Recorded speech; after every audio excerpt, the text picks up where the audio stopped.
So before I tell you a little bit about who I am up here introducing tonight, I wanted to tell you a little bit about myself. Anybody heard of the California Student Sustainability Coalition? I'm the equity coordinator. I'm also a student representative of Green for All. Anybody heard of that? Van Jones, Majora Carter, any of that? That's one of the reasons why I'm really excited to be introducing House Speaker Nancy Pelosi tonight. Yes. Now, wait. Let me tell you a little bit about her first. She is of the 8th District, and even though I'm from Los Angeles, like Frank, I left my heart in San Francisco. She is the second in line to the presidency, and she is the first woman to be the House Speaker. Can I get a round of applause? Now, very quickly, there are a couple of things about Nancy Pelosi that give me a lot of hope. I'm an African-American woman. That could be looked at as 2 strikes, but I see that as 2 opportunities. The fact that Nancy Pelosi is a woman, the fact that she's addressing green jobs, really combining ecology, economy, and equity, gives me hope that things like power shift can include more people that look like me, that look like you, that look like all of us.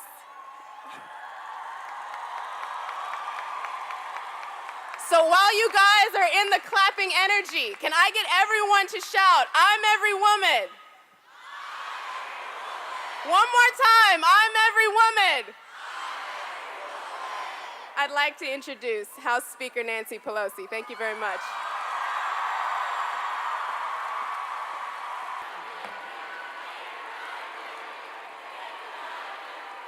85-50. 85-50. I'm with you. Good evening. Good evening, and thank you. Thank you for what you're doing. Thank you for your warm welcome, and let's thank Jesse Tolkien for organizing so much of this. Jesse, congratulations, and thank you. It gives me an opportunity to come to the University of Maryland, and may I remind you that my path to the speakership began in the state of Maryland. Congratulations on having a very green governor, Governor O'Malley. And I'm glad we're in the district of State Senator Rosapep, who's here listening to what you have to say this evening. Thank you, Senator Rosapep. To Andrew Friedson, President of the Student Government of the University of Maryland, let me thank him and all of you who helped us pass our College Affordability Act, the biggest package for college affordability since the GI Bill of Rights in 1944, cutting in half interest on student loans, expanding Pell Grants, and we will do more. Thank you very much for your help for that. Thank you, Nikki Henderson, for your wonderful introduction, but more importantly, for associating yourself with our efforts to break the marble ceiling. And when we do, as we have done, and when we push forward with our energy security, stopping global warming initiatives, it will break the ceiling for everybody. The beautiful diversity of our country will be represented in this new economy. And I'm so glad Van Jones is on the program to talk about green jobs, if he hasn't already, later in the evening. I understand that this is the biggest gathering for global warming in the history of the world.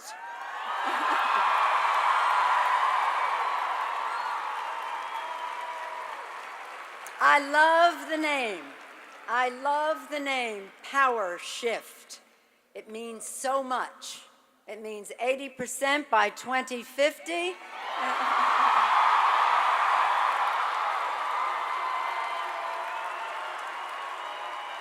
And it represents the initiative taken by the next generation of leaders in the power of our country, not just energy power, but political power. The optimism and the enthusiasm of Power Shift reminds me of what happened at the beginning of our country. In Going forward with Powership, you are honoring that legacy of disruption. Our founders were magnificent disruptors. They rejected the status quo. They rejected the status quo. And they, like you, all of you are young, many of them were young. And that impatience of youth is what created our country. So I loved when you were saying more to Ed Markey, because we want more. And I'll talk about that. The shared optimism often uniquely found among young people because, as I say, our founders were young, many of them. And our college campuses have carried on that tradition. They have always been our nation's greatest resource for new ideas, cutting-edge thinking, and bold progress for all Americans. With your leadership, these campuses are now the source of inspiration, leadership, and impatience for our nation's efforts to preserve this planet.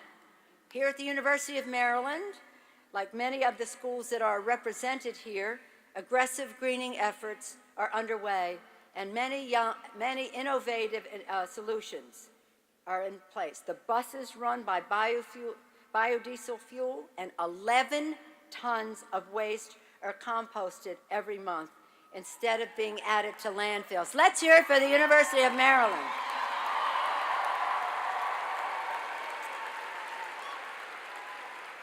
Nikki Henderson has already referenced what's happening in my home state of California, and I'm so proud.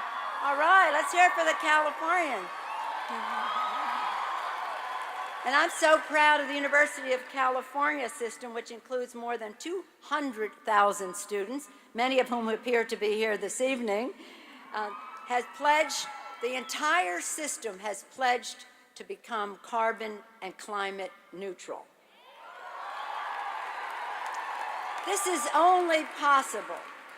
Realize your power. This is only possible because of your relentless advocacy and the leadership of the young people in our country. You have held huge rallies, organized meetings, led teach-ins, kept the pressure on. Above all, as I said before, you have been impatient, and I love the impatience of youth. In recent as my travels as speaker, I have gone across the world and met with presidents, prime ministers, and kings, and many of them have met with me in the speaker's office. But in my travels, when I go to these places, in addition to meeting with the leadership of the countries, I always say, I want to meet with the young people, the women, and the dissidents in those countries. And I have been most impressed and inspired by the women and the young people and those courageous enough. Some of these dissidents are environmental dissidents in these countries. At a time when some of our leaders question the value of dialogue, young people are intensely engaged in dialogue in real time in ways technologically unthought of years ago. Young people are talking on their own campuses around the world through email, instant messaging, and blogs. You are engaged in conversations like the one you're engaged in here, talking about your hopes for a brighter future, of your desire for peace and prosperity. And what I hear from that, let me tell you this. The philosopher getting to the war, Hannah Arendt, once wrote that some nations are driven by an endless flywheel of violence, believing that one final violent gesture will bring peace. But each time they saw the seeds for more violence, they sow the seeds for more violence, not less. Words, not weaponry, are the tools of the new generation.